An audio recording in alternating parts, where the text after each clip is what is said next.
दोस्तों, वैसे तो ये है कि धर्मेंद्र सर ने आपको जो अपना आज का जो कार्यक्रम हम लोग कर रहे हैं इसके बारे में आपके बीच में जानकारी रखी है, पूरी बेसिक जानकारी। और दूसरा ये भी है कि सर, ये सर आपके बच्चे हैं सर, और इनके सामने बोल रहे हो सर, वैसे ही सर बहुत खतरनाक लगता है सर, कहीं कुछ वो नहीं हो जाए सर, ये पहले से ही सर सारी चीजें सर जानते हैं सर। ये है कि आज जिस व्यक्तित्व के बारे में हम लोग यहाँ चर्चा के लिए कर रहे हैं, और आज की जो क्लास रोकी है सर की, तो पहले तो अब सर से माफी चाहेंगे सर, आज आपने सर इतना वो दिया सर हमको, उसके लिए। दूसरा ये है कि जिस तरीके से धर्मेंद्र सर ने बताया कि आज़ादी के आंदोलन के जो महानायक थे, शहीद आजम भगत सिंह, सुखदेव, राजगुरु और उस समय के और भी जो क्रांतिकारी रहे थे, तो इनमें ये जो है भगत सिंह जी को हम अपना, खासकर जैसे युवा है जो अपना प्रेरणा स्रोत मानते हैं, तो उसके मानने के पीछे ये इस तरीके का कोई कारण नहीं है कि उन्होंने जैसे देशभक्ति के जज्बात में आके वो देश के लिए फांसी पे चढ़ गए और इसलिए हम ये सेलिब्रेट कर रहे हैं। ये तो ये है कि हर कोई क्रांतिकारी उसका, उनके हम ऋणी हैं कि जिस व्यक्ति ने भी देश की आज़ादी के आंदोलन में भाग लिया था उसके हम बार बार पे अपनी श्रद्धांजलि अर्पित करते हैं हम लोग, और करनी भी चाहिए। लेकिन भगत सिंह का जो व्यक्तित्व था, तो ये व्यक्तित्व एक ऐसा व्यक्तित्व था कि जिसने आजादी के आंदोलन के समय ही इस बात पे भी गौर किया था कि जैसे आजाद तो हम लोग हो जाएंगे, लेकिन आजादी के बाद की इस देश के अंदर जो शासन प्रणाली होगी, जो व्यवस्था होगी इस देश को चलाने की, वो व्यवस्था किस तरीके की होनी चाहिए। इस बात के लिए अगर वैचारिक रूप से और अपन कह सकते हैं कि इस देश के जैसे जो भौगोलिक परिस्थितियां थी उसके अनुरूप अगर किसी ने सोचा और उस पर विचार किया, तो वो उस टाइम के केवल जो युवा क्रांतिकारी थे उनमें केवल भगत सिंह ही थे। कि अगर अंग्रेज जैसे चले गए, तो अंग्रेजों के जाने के बाद किस तरीके से जैसे हमारे इस देश की जो आबादी है उसमें जैसे किसान हैं, मजदूर हैं, छात्र हैं, नौजवान हैं, तो किस तरीके से उनका ये जो है आगे चल के इनका भविष्य निर्धारित होगा। छात्र किस तरीके से अपनी शिक्षा ग्रहण कर पाएंगे, नौजवानों को काम मिलेगा या नहीं मिलेगा, मजदूरों को उनकी मजदूरी टाइम पे मिलेगी या नहीं मिलेगी, किसान ये जो खेती बाड़ी कर रहे हैं उनको उनकी फसल के अनुरूप उनको दाम मिल पाएंगे नहीं मिल पाएंगे, या फसल पैदा करने के लिए जो संसाधन उनको लगते हैं, आवश्यक संसाधन, खाद, बीज, और ये भी जो खेत जोतने के लिए हल, बक्कर, जो भी जो लगता है वो उनकी व्यवस्था हो पाएगी या नहीं हो पाएगी, और अगर हो पाएगी तो कैसे हो पाएगी, और नहीं होगी तो फिर इसका जो प्रभाव है वो आने वाले समय में किस तरीके का होगा, इसका भी उन्होंने जो है सारी चीजें अपने उसमें विश्लेषण करी थी। और जिस तरीके से जैसे हमारे देश के अंदर जो आंतरिक समस्याएं थी, जैसे एक तो धर्म के आधार पर, मतलब जैसे हमारे देश के अंदर बहुत सारी खाई आती है, हमारा ये देश है इसके अंदर जैसे हिंदू, मुस्लिम, सिख, ईसाई, जैन, बुद्ध, सभी धर्म है। और दूसरा इसमें ये जाति पात के आधार पर भी बहुत बड़ी ये खाई हमारे देश के अंदर थी और आज भी है सर वो। तो भगत सिंह के आज हम ये शहादत दिवस को ये मना रहे हैं हम लोग, तो इसके पीछे हमारा उद्देश्य केवल इतना भर नहीं होना चाहिए कि हम लोग आए और उन्होंने हमारे देश के लिए कुर्बानी दी, हमें आज़ादी दिलाई, इसलिए हम लोग उनके चित्र में माल्यार्पण करेंगे, उनके प्रति अपना आभार और ऋण व्यक्त करेंगे और उसके बाद अपना कार्यक्रम खत्म कर देंगे। तो दोस्तों, उसके साथ साथ हमारी एक नैतिक जिम्मेदारी ये भी बनती है कि जिन मूल्यों की स्थापना के लिए भगत सिंह ने अपना जीवन न्यौछावर किया, उन मूल्यों की स्थापना को जिस वर्तमान समय में हम लोग उनको किस तरीके से आगे ले जा सकते हैं, ये बहुत महत्वपूर्ण है हमारे लिए। क्योंकि उन्होंने जैसे विद्यार्थी, हम लोग सभी लोग बैठे हैं यहाँ पे, तो विद्यार्थियों के बारे में एक जो बात बोली थी, उन्होंने कहा था कि विद्यार्थियों का जो मुख्य कार्य है वो पढ़ाई करना है, लेकिन देश और दुनिया की परिस्थितियों का ज्ञान और उनमें सुधार पैदा करने की योग्यता पैदा करना अगर उस शिक्षा के अंदर शामिल नहीं है, तो हम उस शिक्षा को निकम्मी समझते हैं, जो शिक्षा केवल और केवल क्लरी के लिए हासिल की गई हो। और वर्तमान में ये जो व्यवस्था चल रही है उसमें ज्यादातर ये सिस्टम यही बना के रख दिया है कि आप जैसे अगर एजुकेशन लेके अगर जा रहे हो आप, तो अगर आप अपने आप में आप चाहे कितने जैसे नौकरी पेशा अगर हो रहे हो, तो जैसे आपको शिक्षा का मूल्य समय लगा लेता है, लेकिन जिस समाज के लिए आप शिक्षित होकर अगर कुछ करना चाह रहे हो, तो वो समाज आज भी उस पायदान पर खड़ा है कि वो आपकी शिक्षा का कोई मूल्य नहीं लगा पा रहा।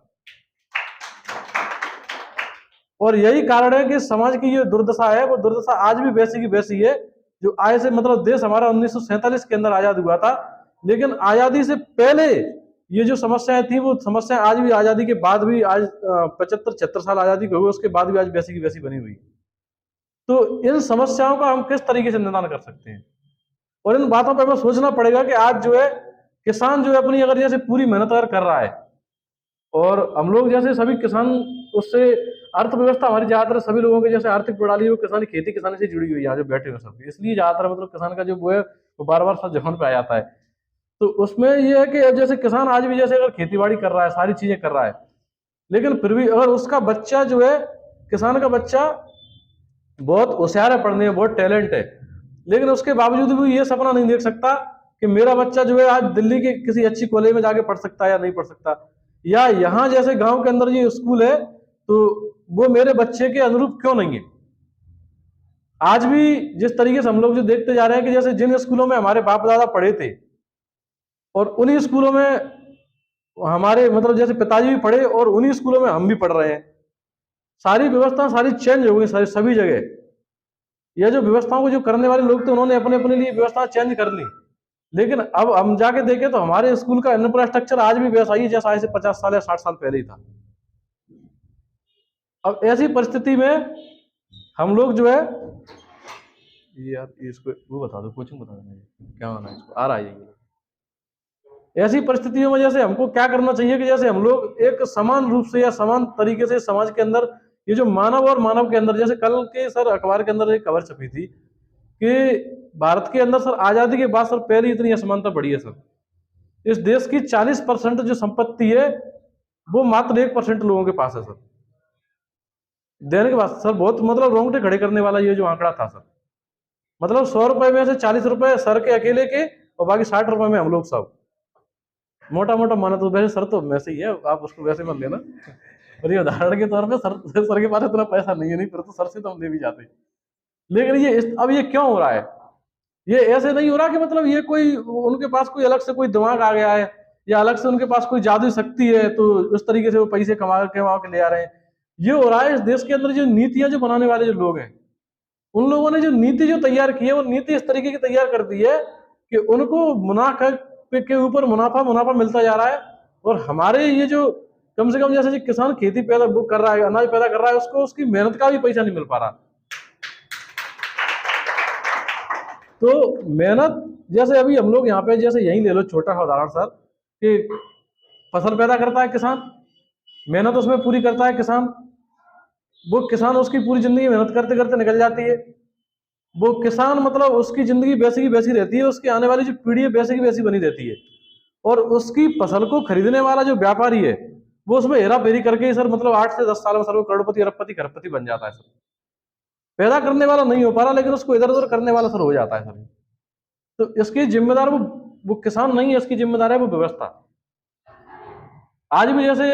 अभी सर पिछली बार भी सर हम लोग इस बात पर चर्चा कर रहे थे, आज के दिन में बात मुझे याद आ गई कि उस टाइम पे सर ये यहाँ अनाज मंडी में लाइन लग रही थी सर खाद के लिए सर। अब ये खाद उपलब्ध कराना तो सर अब जैसे फसल कमजोर हो रही है खाद के लिए किसान पर उसका असर तो पड़ेगा। तो अब ये जिम्मेदारी सर उनकी है ना जो व्यवस्था बनाने वाले लोग हैं। अब ये अपनी मेहनत को कोसेंगे साहब क्या करें, हम तो मेहनत तो बहुत कर रहे हैं लेकिन